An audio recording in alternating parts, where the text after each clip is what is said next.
Radio listeners a chance to win gift cards twice on Thursdays. Menu at thehillknocks.com. Volunteer Radio remains on air thanks to support from Fieldhouse Social, a modern sports bar and restaurant next to the UT campus at University Commons. Open every day at 11 a.m., serving American craft fare, beer, and cocktails inside or on the covered patio. With over 25 HD TVs at every angle and all UT games shown on the 20-foot LED TV wall. At FH Social Knox on Instagram, fieldhousesocial.com. WUTK thanks nonprofit Dogwood Arts for their support. The inaugural Southern Skies Music Festival is a dogwood music event curated by Knoxville's The Dirty Governors. Saturday, May 14th on the lawn at World's Fair Park. Live music from Blues Traveler, Maggie Rose, The New Respects, and 5 other bands performing. VIP and general admission tickets are on sale now at southernskiesmusicfestival.com and dogwoodarts.com. 90.3 The Rock will have chances to win a pair of VIP and general admission tickets to the festival. A link is at WUTKRadio.com. This is Mike Keith. Hope you're enjoying tonight's edition of Rock Solid Sports. Now let's turn it back over to the crew as you listen to 90.3 The Rock, rockin' ears for 40 years.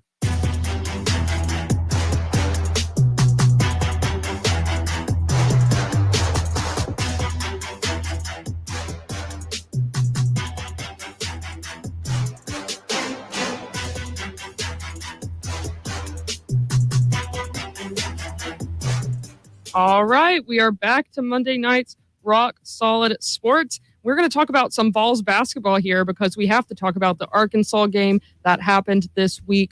And also the Vols are looking pretty good heading into the postseason. They play the SEC tournament later this week. Not the opponent is to be determined, but it's coming up. So definitely stay tuned. I'm sure we'll talk about that on Wednesday. And this Arkansas game was a close one, 78-74, if I'm correct.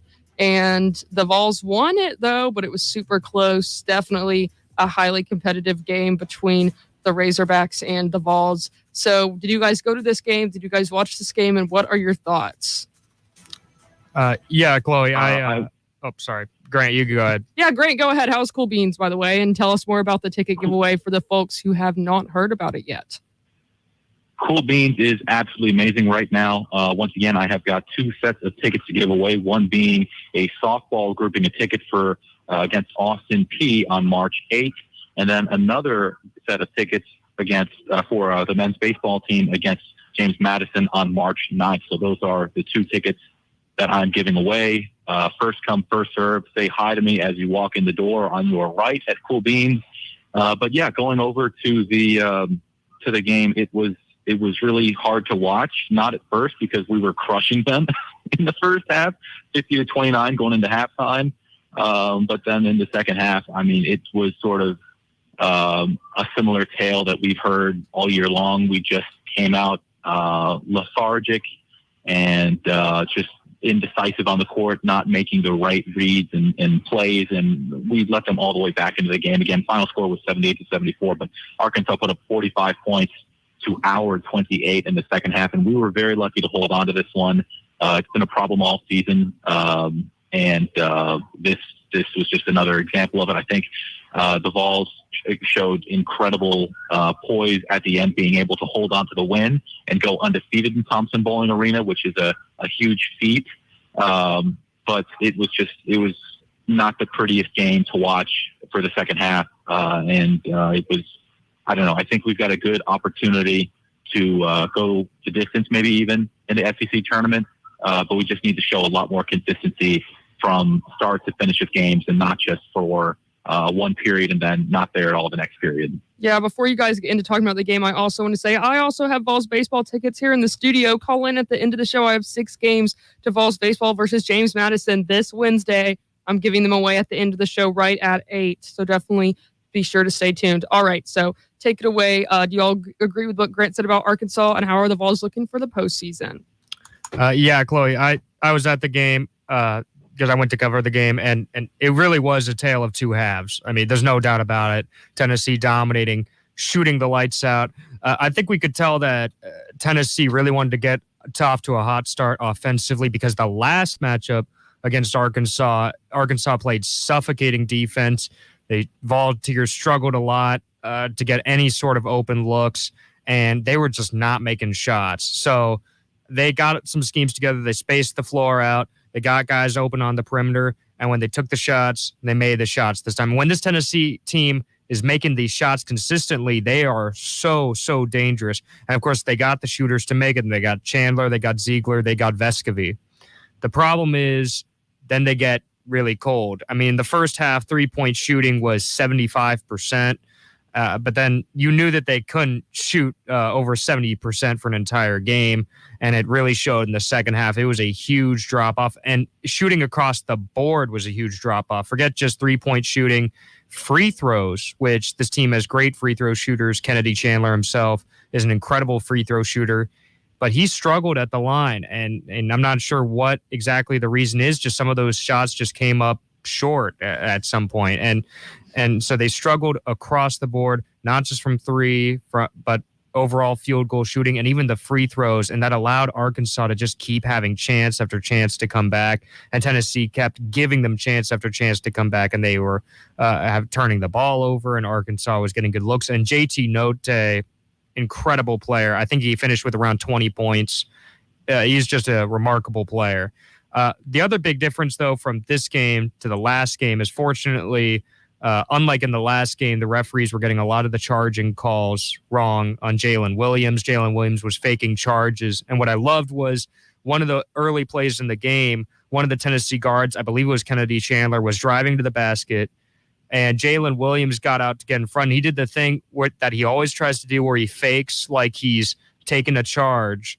And Chandler, or whoever was driving in, I believe it was Chandler, was going in to score, and he even adjusted himself to get out of the way so that he wouldn't get charged the call. And Williams fell down anyways, and they called it a foul on Williams, which was absolutely fantastic. I'm like, oh, thank goodness. They watched the tape on this guy, because referees watch tape too. They watch the tape on this guy, and they say, okay, he's flopping again. Let's call him on this one. I absolutely loved that. But yeah, I agree with Grant. Tennessee at times has shown this struggle to close games out. They've shown it against a few other opponents. They showed it against Arizona as well. They were dominating the Arizona Wildcats at the beginning of the season, and then Arizona, with Benedict Mathurin kind of having a similar game to JD Note, just kept fighting back and back. And if that game had gone longer, the Vols might have lost to the Wildcats too, as well as the Razorbacks. So, but fortunately, it's only a 40-minute game, and the Volunteers were able to hold on and have an undefeated home season, which has only happened, I just looked it up, only a few times since the 2000s. This is the second time in the Rick Barnes era that Tennessee's gone undefeated at home. And even in some of the best environments, we saw Coach K's final game at Duke. They lost by double-digit points to North Carolina at home. And so even in one of the best environments like Cameron Indoor, not even that team could go undefeated at home. So I think that truly shows what a special environment Thompson Bowling Arena is, and how truly special it is to go undefeated at home. But we really got to see more consistency from Tennessee on the road. And if they can show that in Tampa in this SEC tournament, then I believe they really could make a run, Sweet 16 possibility. But if they go out early in this tournament, I'm just going to say, yeah, they're going to lose in the first or second round again. Yeah, and one thing I wanted to point out, too, is the fact that three-point shooting has been immensely important for this Tennessee team. In this game specifically, we went 12 for 18, while Arkansas went 10 for 28. And in total, our field goals, we got 23 on both sides. So, I mean, we really won this game because we shot better from the three-point line. That, in the end, is kind of what saved us. And this team is definitely living and dying by the three ball to a small extent, and maybe even a large extent at some points. But I definitely agree with what you're saying about how it's incredible to go undefeated at home, and that bodes really well for them in the tournament. And honestly, when a game is close like this, if a team wins it, it shows a lot of character, even if they look ugly for the entirety of the second half, because that puts a lot more trust in the coach gets more trust in his team, the team gets more trust in themselves, because they know they can win those tough games even when they're struggling. Because teams oftentimes, if they're one of those better teams that just keeps winning and winning by a bunch of points and have never had to play a difficult game, they have a much harder time performing when it gets time to the tournament. But Tennessee has been able to have the privilege of playing in these close games where they've had to scrap together wins in less than ideal conditions. And again, just altogether great performance from the Vols this season, and I'm really excited to see what they do come tournament time. Yeah, absolutely. And the other thing is Tennessee has shown, again, that they can really hang with the best of them, because in the SEC, the top 4 teams this season have separated themselves from the next tier. The top 4 teams being Auburn, Kentucky, Tennessee, and Arkansas. And Tennessee has beaten every single one of them. They've beaten them all, at least Auburn and Kentucky, very impressively at home. And of course, a win is a win against Arkansas. Again, though, all those teams have beaten Tennessee, though, as well. Well, Kentucky and Arkansas beat Tennessee as well in their home stadium. So, again, when they go on the road here, we'll have to see what kind of energy they can bring, because Tampa is not going to be an easy environment. I'm sure there's going to be a good amount of Vols fans there. But, yeah, we'll have to see how they really get together offensively. Because really Tennessee's defense efficiency has been incredible all season. Yeah, I don't think we give them enough credit. The defense, is going to be good. Under Rick Barnes, always has a really, really good defense. But this offense is so spotty. And Barnes, and when I went to the post game, Rick Barnes sitting there in front of everybody, he said really the difference was, because I asked him, I said, I'm like, well, in the last game, you guys struggled offensively. Was there any new plays that you guys drew up? Was there any new things you tried to get people open? And he said, no, really what it was we just made shots this time. And he's like, last time we had good looks, just didn't knock them down. When this team gets in a rhythm, they're so hard to stop. But sometimes they just, for whatever, they just get on these cold streaks and they just struggle at times. And it really showed in the second half. So it's, again, just what type of team is going to show up shooting the ball from 3-point range when Tennessee gets there. As you said, Dom, that is like such a major part of their offense. Yeah, and one thing I'd like to point out, too, is just the fact that neutral sites are going to play such a huge role as we get into the postseason, just because a lot of these upsets that have come in the second half of the season as we've gotten closer to tournament time have been home games for the victors. And so this has been a huge factor in men's basketball as of late. And so I'm really interested to see what a lot of these teams do away from home, specifically a team like Arkansas, too, because their environment, Bud Walton, has been amazing.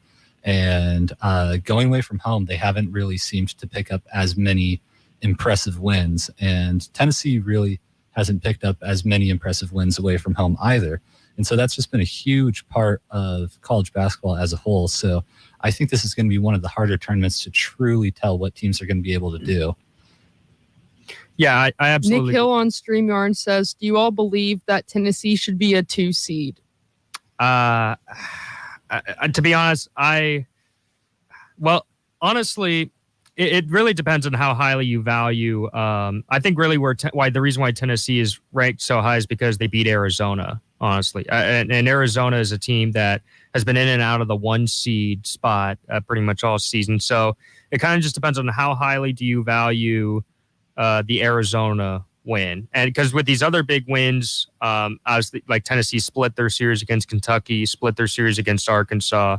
But of course, beating Auburn was pretty darn impressive also, depending on where you put Auburn. But if I really had to say, I really think Tennessee's more of a 3 seed team, honestly. I'm inclined to agree just because of the fact that Tennessee, when they've picked up their wins, it's definitely been with a good at-home atmosphere.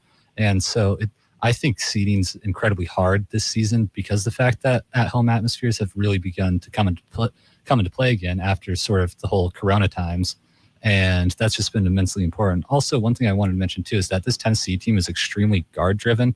And so when it comes to tournament time, too, one of the things I'm actually worried about for this team is rebounding because in this game against Arkansas, we got out-rebounded 37-33. And it's really hard to win a game where you get out-rebounded because a team like Tennessee, their guard play is amazing. It's phenomenal. But down low, we really need guys like Idu, Fulkerson, and Plavsic to step up because without these guys being able to step up and grab a lot of boards, our guards are not going to get near as many opportunities. And that's one of the reasons why we won the Auburn game, too, is because of the fact our team out-rebounded Auburn so much, specifically offensive rebounds. And without those rebounds, I don't think we would have won that game. So ranking this Tennessee team is a little bit difficult because it is so dependent upon guard play. And it's the games where our guards show up that we do win. And we need our front court to be there too. Yeah, I absolutely agree. And, I think could possibly be the biggest X factor for Tennessee heading into March Madness years. And the guy that when you're scouting Tennessee, you might not fully notice him because he hasn't really filled up the stat sheet at all this season, but he makes a huge impact is Brandon Huntley Hatfield. The freshman, he was very highly touted coming in, and he was buried on the depth chart behind guys like Olivier Nkamwa, who unfortunately had that bad injury. But Huntley Hatfield has continued to get better and better and better throughout his freshman season. It looks like he's gotten bigger also. I remember from the first game, I thought he looked a little skinny, but now it looks like he's actually bulked up a little bit and gotten bigger. He's gotten more physical, and he makes a huge difference when he's on the court. It doesn't show up on the stat sheet, but if you look at the stats from the last game, he led the Tennessee Volunteers in plus-minus of a positive 14. When he was on the court, Arkansas was afraid offensively. He intimidated the opposing offensive players, and his defense can really be a force. The one thing he's really got to work on, Grant and I were actually talking about this before the show, one thing that Brandon Huntley Hatfield really has to work on is offensive positioning. Because then if he works on that, you could do things like throw lobs to him inside and so that he could bang around and possibly get good offensive rebounds, which I'm sure he's going to work very hard on in the offseason. I think he's going to be one of the best breakout players because I believe he's going to return next season for Tennessee and have an outstanding breakout sophomore season. But I think a huge part of that begins in these tournaments. I think he's going to be a secret weapon for the Tennessee Volunteers because people will look at the scouting sheet and go, okay, well, their main weapon, like this is for the teams that obviously don't play Tennessee. So they're going to look at that, like when they get into March Madness, the national tournament, and they're going to say, okay, well, their main rebounder is Plavsic, and we got to, find ways to shut him down. And the team is guard driven, and we got to figure out how to push these guys off the perimeter. But then there's going to be Brandon Huntley Hatfield. I think is just going to be a force defensively, and I think he's going to really surprise a lot of people, or I'm hoping he does, so he can build off of that for next season. Yeah, I can definitely see that happening. And one of the things to look out with him for, too, is the fact that he has a phenomenal frame for playing basketball. I mean, he's 6'10", like 250 pounds. And on the season, too, he's shooting 44% field goal. So, I mean, this is a guy who can really be a force considering the fact that he is big and he can hit shots. And, I mean, when you watch him on the court, too, he can really move, and his frame doesn't seem to be too much of a problem for that because, I mean, with a lot of guys, you can see it too with Plavsic too. It's just like he's a bigger guy and he has a bit of a harder time getting up and down the court. But what makes Huntley Hatfield special is the fact that he has the ability to get up and down the court quickly. And that's sort of becoming the modern blueprint for basketball as a whole is these guys who are big and they do have the size, but they can move way faster than anyone else. And I mean, being an athlete is the number one asset right now in basketball. Yeah, I'm really glad you mentioned that, Dom, because you look at, these top tier teams, Gonzaga and Arizona, they are extremely tall, but also extremely fast. Guys like Chet Holmgren, Drew Timme, guys like with Arizona, Tubelis, they can move, and Ballo, they can move really fast up the court for their size. And it's no surprise they're up towards the top 5 throughout the season. So you're absolutely right. This is the way that college basketball is heading. These bigs that can just move it down the court is really, really tough for defenses to defend at the moment. And I think BHH can be the next level of that. Yeah, super exciting to see all these teams, going into the college basketball playoffs. I'm sure it's going to be an exciting March Madness, just like it always is. I'm super excited for March. Got to get my bracket done and other things like that. If you're watching on our StreamYard, by the way, we're aware there is no picture. We're trying to get that fixed. It will be fixed on Wednesday, I can assure you. It's my bad dealing with this camera here, but we will have a new camera. It's going to be right in front of our faces, so you'll be able to see us clear on Wednesday. Sorry about that if you're watching on StreamYard. But we are going to take a short break here. Just a reminder, tonight's show is sponsored by Cool Beans. Grant is down there with the baseball tickets, and I'm here with the baseball tickets. Grant has Lady Vol softball tickets for Tuesday, 4-pack of tickets, and Vols baseball for James Madison on Wednesday. And I have Vols baseball versus James Madison on Wednesday at James Madison for Wednesday as well. I have 6 of those, so you can call in or you can go down to Cool Beans and meet Grant in person for a chance to win those tickets. So we'll be right back to talk about some Vol baseball and some Lady Vol softball on Rock Solid Sports Monday night. Volunteer Radio stays on air thanks to Cool Beans, the 21-up college sports bar next to campus on Lake Avenue, a block off the strip. Cool Beans has 25 rotating beer taps and bottles. HGTVs everywhere, along with darts, pool, and arcade games. Open every day at 11 a.m. to late night. Burgers, wings, and sandwiches, Vol card accepted. Cool Beans hosts Rock Solid Sports every Monday night at 7. Trivia Tuesdays, Bingo Thursdays. More on Instagram at Knox Cool Beans or CoolBeansBar.com. Support to keep the Rock on air comes from listeners and from the UT Athletic Department and the UT Lady Ball softball team, whose home season scheduled at Sherry Parker Lee Stadium features games against SEC rivals Arkansas, Texas A&M, Auburn, and others. Allballs.com for Lady Ball softball tickets and more. UT students need a valid UT ID for admission to home games. Rock Solid Sports provides UT softball coverage. Volunteer Radio wishes Coach Weekly and the 2022 Lady Ball softball team good luck on their diamond this season as they compete to return to the College Softball World Series. Happy time, you'll always be home sweet home to me. Volunteer Radio thanks the UT Athletic Department for their support and wish head coach Tony Vitello and the Diamond Vols good luck this season. The Vols' 2022 home baseball season at Lindsey Nelson Stadium includes games against SEC rivals Missouri, Alabama, Auburn, and more. The Vols' next home series is against JMU at Lindsey Nelson Stadium Tuesday, March 8th at 6:30 p.m. and Wednesday, March 9th at 6:30 p.m. UT Baseball public tickets are at allvols.com, and a link is at wutkradio.com. UT student seats are limited, and you must show UT ID at student gate while seats remain available. Rock Solid Sports will be keeping up with the baseball Vols on the Rock. WTK says, go baseball Vols. Volunteer Radio remains on air thanks to support from Fieldhouse Social, a modern sports bar and restaurant next to the UT campus at University Commons. Open every day at 11 a.m., serving American craft fare, beer, and cocktails inside or on the covered patio. With over 25 HD TVs at every angle and all UT games shown on the 20-foot LED TV wall. At FH Social Knox on Instagram, fieldhousesocial.com.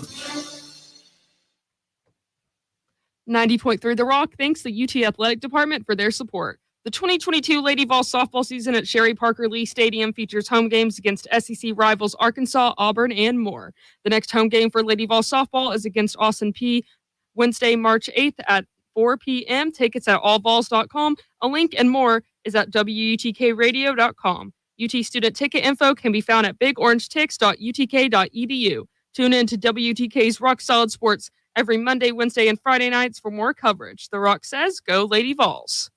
Volunteer Radio remains on the air thanks to support from listeners and from the Knoxville Ice Bears Southern Professional Hockey League team, whose 2021-2022 home ice season includes games with SPHL rivals Fayetteville, Huntsville, and others at the Civic Coliseum in downtown Knoxville. The Ice Bears regular season runs through April 9th, and season and single game tickets at KnoxvilleIceBears.com. Tune in to WUTK Rock Solid Sports for the Wednesday Ice Bears news and updates. Volunteer Radio says, go Ice Bears. The Rock stays on air thanks to our Thursday Munchie Madness sponsor, The Hill Bar and Grill in the Fort on Forest Avenue. Open 7 days a week at 11 a.m. till late night with appetizers including spicy cheese beans and fried pickles and a menu of wings, burgers, tacos, and more. HD TVs everywhere for Tennessee and pro sports with an outdoor patio and 2 levels of entertainment, trivia, karaoke, and weekend DJs. The Hill sponsors the student section at Ice Bears games and is the Friday home for Rock Solid Sports. shorts. More at thehillknocks.com. Hey, Rumi, I love your spring wardrobe.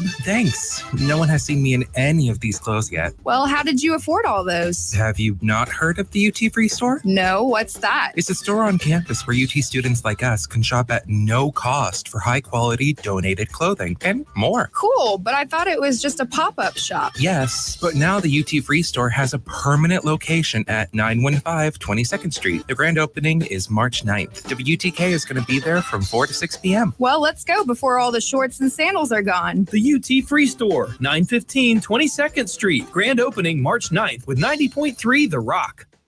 Hey, Rocky Top. I'm John Wilkerson from WNML Sports Talk and the Vol Network and a proud alum of WUTK and the Sports Update. You're tuned in to Volunteer Radio, rockin' ears for 40 years.